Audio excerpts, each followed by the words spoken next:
There's a question I hear that really bothers me. And it bothers me more and more. You hear it in pretty pervasively, at least now and then in our culture. And sometimes it makes me angry. Sometimes it just makes me sad. But we ask, now how much is this or that person worth? If you read certain financial periodicals, you see this all the time, but it makes its way into other forms of conversation. How much is this person worth? And we have an answer for that in our culture. And that answer is in dollars. And that upsets me. It bothers me more and more. I know sometimes people use the technical term net worth, right? And there's a formula for that. There's cash plus, the value of your possessions minus your debts. And you have a net worth. I'm not sure that's much better. If we heard people talking about how much is that person worth at a slave auction, we'd say, oh, how barbaric, how absurd. And yet, we use that same question. How much is this or that person worth? And the answer is in dollars. What an affront to God, in whose image we are made. It's especially troublesome because we actually have an answer to that question as Christians. We know the answer. How much is this or that person worth? Each and every person, we know this, each and every person is worth the life of the Son of God. Each and every person you meet and you, worth the life of the one beloved Son of God. That's what they're worth. That's what you're worth. Jesus made this very clear with the choices he made, not necessarily an inherent worth that we have, but he chose to give his life for us. And so we know our worth, a revelation of the worth we have in God's eyes, who loves us so much. Well, that's at the heart of what Jesus has to say today. Now, the conversation happens kind of on the surface level. Jesus, tell my brother to divide the inheritance with me. And Jesus says, well, now be careful about your priorities and be on guard against all kinds of greed. But this question of what's worth and where does our worth come from, that's what underlies it all. And so Jesus says, one's life does not consist in the abundance of possessions. And we need to hear that. We live in a world and a culture that tells us, almost as much as it tells us anything else about ourselves, tells us we are vessels of accumulation.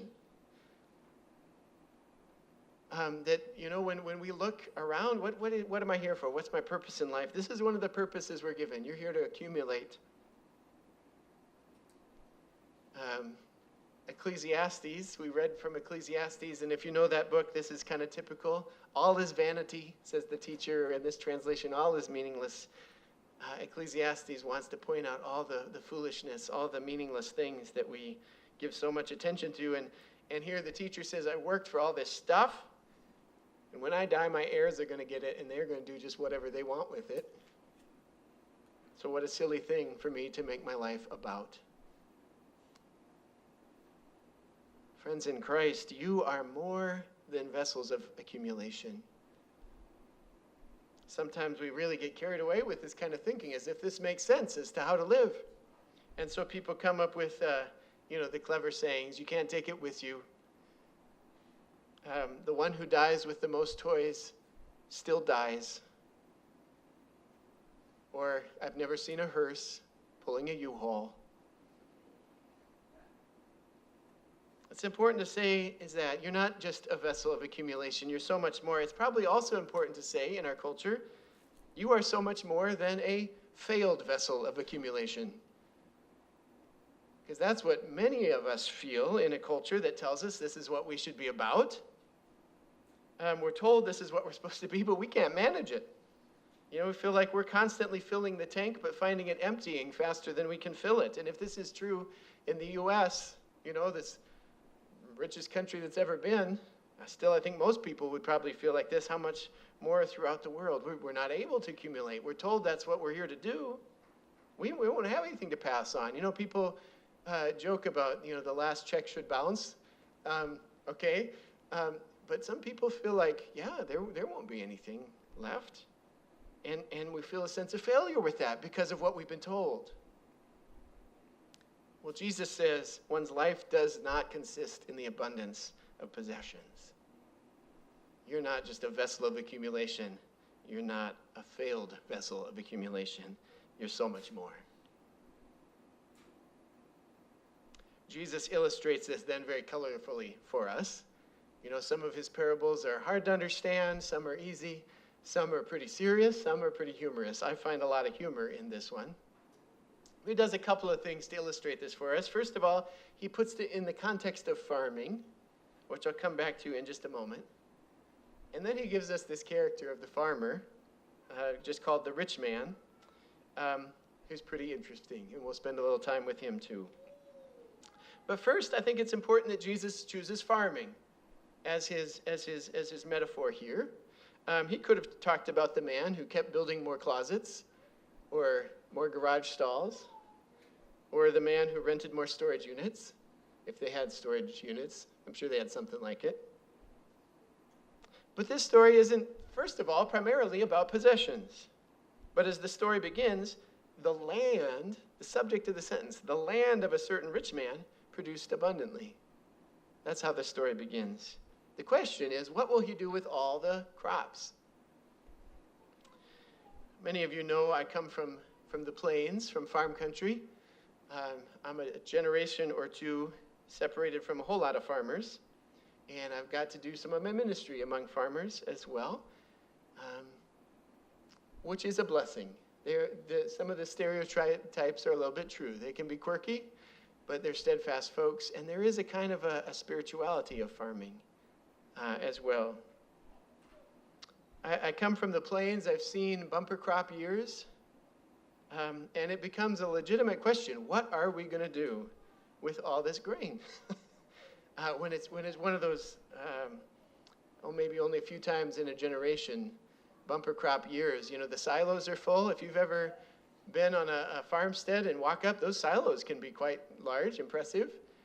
And then you got the grain elevators. You know, the skyscrapers of the plains. If you've driven through farm country, you can tell there's a town 5 miles down the road because I can already see the grain elevator. It may not be much of a town, but they've got this huge structure. Still, those fill up. I remember years when if you have a parking lot that's not being used very much, well, it just might get a big old pile of corn in it. I remember one year they took over a bunch of the fairgrounds and just huge piles of corn. They figured, well, we got till next summer to figure out what to do with that, I guess. So there it was through the whole winter. But as I said, I think there's kind of a spirituality of farming because there are bumper crop years and there are lean years when the crops just don't produce and I think people who stick with farming, they see those years and say, now, did I cause this? I'm sure they ask, was this my fault? That there's not much harvest this year? And I think if they stick with farming, they have to understand, no, it's not my fault. The rains didn't come at the right time, or it's too dry, or the wind knocked it down, or all the other things that happen. Well, so then maybe those bumper crop years, maybe I didn't do that quite either. As Jesus begins the story, the land of a certain rich man produced abundantly. If it isn't your fault when the crops fail, then maybe it isn't entirely your doing when the silos are overflowing. Well, it casts this farmer then in a particular light. He does, though, have a reasonable problem. What will I do with all this grain? But quickly it becomes a little absurd. As we hear him, he's talking to himself. This is a closed system. He's not talking to anybody else about what he should do, so he has this little conversation with himself. I hope you catch the humor of it here. I'm going to read again his words, and I just want you to listen for the words I, me, myself, and my soul. And he thought to himself, what should I do? For I have no place to store my crops. Then he said, I will do this. I will pull down my barns and build larger ones, and there I will store all my grain and my goods. And I will say to my soul, Soul, you have ample goods laid up for many years. Relax, eat, drink, and be merry. Well, there's that closed system. I talking to myself about what I'm going to say to my soul, about all my stuff that I got for myself. There's a lack of imagination here. First of all, he can't think who else to talk to about what he should do. And so he has this extended conversation with himself. But there's also just a lack of imagination. He can't think of anywhere for these crops, but I must need more storage. One commentator I read, I love this, sees here a spirituality of the self. Because it's almost like a prayer, but he doesn't know who to pray to, so he talks to his own soul, as if that would be the conversation to have, a spirituality of the self. We might also simply call it a failure of imagination here.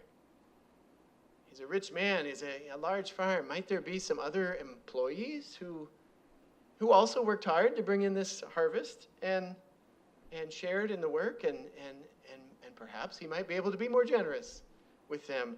Just a simple failure of imagination. Are there hungry people in the world? Might they have ideas about what to do with all this food? I think they might. But it's a failure of imagination and of spirituality. All it would take for this man to go in the right direction is simply to bring God into the conversation. What's lacking here is even just the first invocation of God, to see then where that would lead. Just asking, to use Jesus' words, what would it mean to be rich toward God in this situation? You see how that would transform it completely.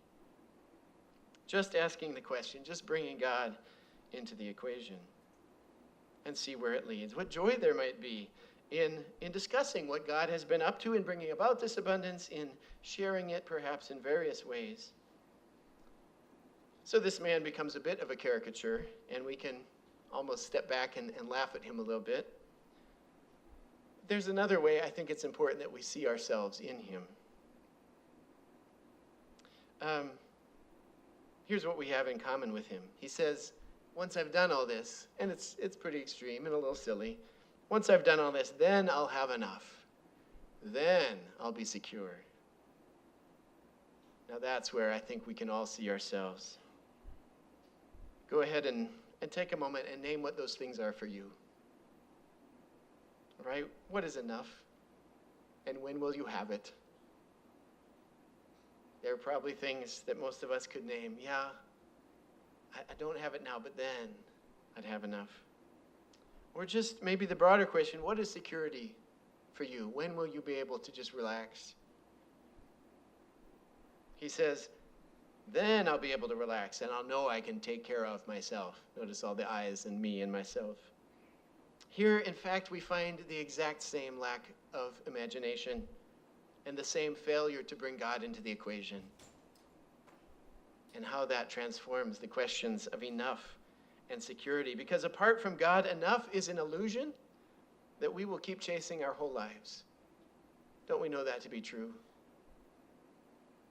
Simply bringing God into the equation and seeing where it leads transforms what enough is and what being secure is. All the silliness about bigger barns is rooted in forgetting that God has been the one providing for us all along.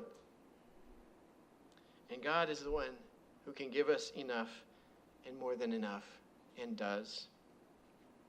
Apart from God, enough will always be more than what I have right now. We need a different definition of enough. Apart from God, security will always be something I might have soon. We need a different definition of security. And we find it with God. With God, enough and being secure and being able to give away those anxieties and relax. These are gifts of God. We misunderstand the question. What are you worth? Isn't a question to worry about or something to try to achieve. You are worth the very life of God's one beloved Son. That's something to marvel at and celebrate and to trust and to give thanks for. Amen.